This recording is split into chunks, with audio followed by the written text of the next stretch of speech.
बेहद स्वागत है जी सभी स्टूडेंट्स को। सबसे पहले सबको नए साल की शुभकामनाएं। वर्ष 2025 आप सबके लिए मंगलमय हो। और एक बार फिर हमारे साथ अमरजीत सिंह कंवर मौजूद हैं। वर्ष 25 में इस वर्ष कनाडा स्टडी वीज़ा लेने के लिए किन बातों का ख्याल रखना है, आपको सक्सेस मिले, आपको पोस्ट स्टडी वर्क परमिट मिले और आपको रेलेवेंट कोर्स मिले। आज की ये वीडियो बड़ी ज़रूरी है। वर्ष 25 में कनाडा कैसा रहेगा, A to Z इन्फॉर्मेशन हमको देंगे अमरजीत सिंह कंवर इस छोटी सी वीडियो में। कंवर साहब आपका स्वागत है। मैं चाहूँगा पूरी इन्फॉर्मेशन आप शेयर करें। सबसे पहली चीज, IELTS 6 ओवरऑल का स्कोर जरूर लेकर चलें। ये बहुत इंपॉर्टेंट है क्योंकि वीज़ा ऑफिसर्स में कहीं ना कहीं ये माइंडसेट बन चुका है कि जिस तरह से इंग्लिश स्कोर को लेके कि अगर ये 6 से कम है तो ये बच्चे की अच्छी इंग्लिश नहीं है। तो स्कोर 6 से कम बिल्कुल ना रखें। ओवरऑल खास करके पीटी स्कोर भी 55 से ऊपर रखने की कोशिश करें अगर आप वीज़ा हासिल करना चाहते हैं। 60 की ज़रूरत नहीं है, 55 से ऊपर भी सफिशिएंट है। अब दूसरी इंपॉर्टेंट चीज़ है कोर्स का सिलेक्शन। सो जितने भी बच्चे हैं वो ज़्यादातर प्रेफर करें बैचलर डिग्री प्रोग्राम्स या मास्टर्स डिग्री प्रोग्राम यूनिवर्सिटीज़ के अंदर।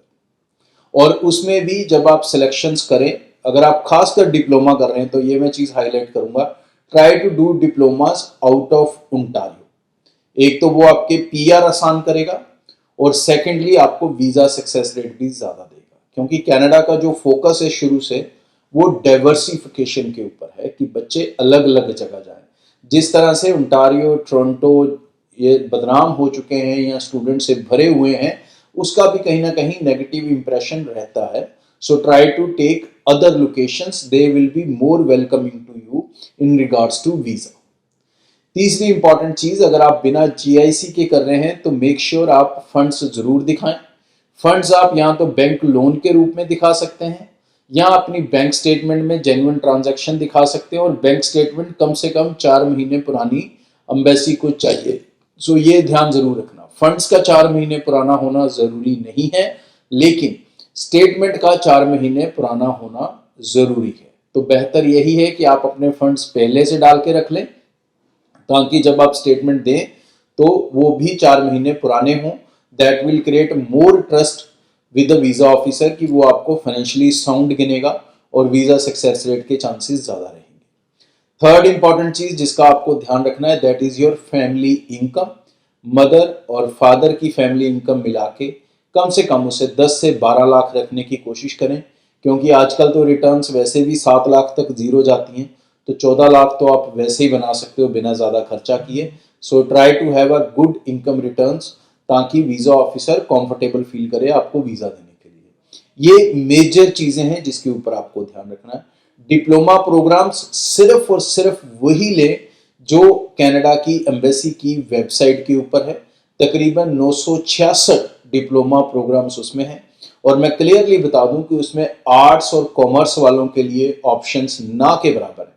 तो अगर आप आर्ट्स और कॉमर्स के स्टूडेंट हैं तो आपको सीधा बैचलर डिग्री प्रोग्राम ही लेकर चलना होगा। आप डिप्लोमास में ना जाएं तो आपके लिए ज़्यादा बेहतर है। डिप्लोमास नॉन मेडिकल वाले, मेडिकल स्टूडेंट्स, इनके लिए सबसे ज़्यादा बेनिफिशियल ऑप्शंस आप लोगों को मिल सकती हैं लेकिन दूसरों को यहाँ से थोड़ा हेजिटेट करना चाहिए। आगे जो प्रोग्राम्स या कॉलेजेस लेते हो मेक श्योर कि उन सब में PGWP अवेलेबल है लिस्ट के हिसाब से, रूल्स के हिसाब से, तो ही आप आगे अपना ज़िंदगी का सफ़र आसान कर पाओगे।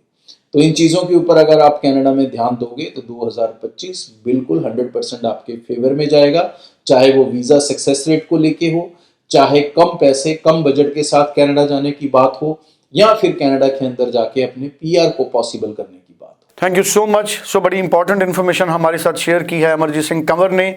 9023890238 इस नंबर पर ज़्यादा जानकारी के लिए बात करें। ऑनलाइन भी आप अपनी फाइल ब्रॉडवे इमिग्रेशन के जरिए लगा सकते हैं। मई इनटेक के लिए बिल्कुल आप कॉल कर सकते हैं। नियर बाय ऑफिस में आप विजिट भी कर सकते हैं। Thank you so much.